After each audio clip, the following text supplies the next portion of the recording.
Hey, Andrew Lawton here with True North, just sending you a quick update about the first day of the Global Conference for Media Freedom, a conference in London, England, co-hosted by the governments of Canada and the United Kingdom. Able to cover this because of your generous support. As a True North supporter, donor, crowdfunded our way to do this, and you know what? It's been a very illuminating and eye-opening process already.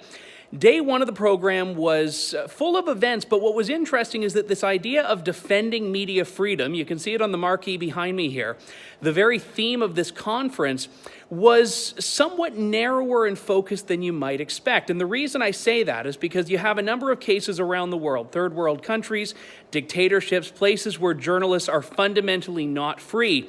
And it's important to talk about these issues. It's important to look at them in the broader context of where free speech rights are legitimately obliterated by autocratic governments.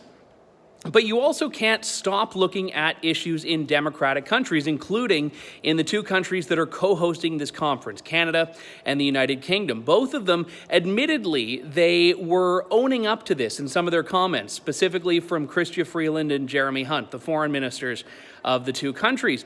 They were talking about the imperfections of this, but not in any sense specific. And this is the challenge here. I've spoken with a number of stakeholders from NGOs that say they want more than just a verbal commitment to free speech and free media expression. They want concrete steps, saying that countries like Canada and the UK already have commitments to media freedom. They want, again, how are they going to get there?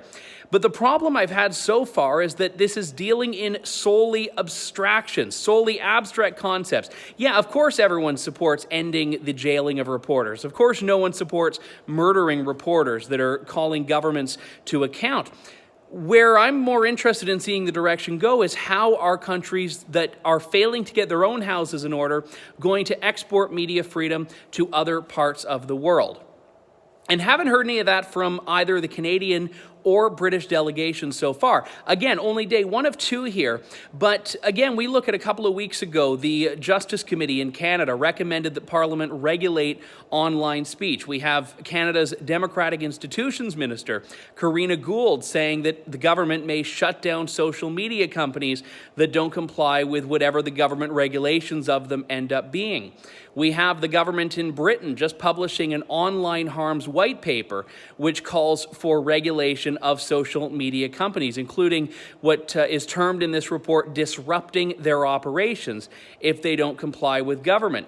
So there are a number of examples here where Canada and Britain need to deal with free speech in their own borders, and none of these things were discussed, not at all. And in fact, even in the Q&A, no one asked any questions at the press conference at the end of the day. So these are the things I'm going to be looking out for on day two. Follow my updates on Twitter at Andrew Lawton and also at True North Center or tnc.news. For True North, I'm Andrew Lawton.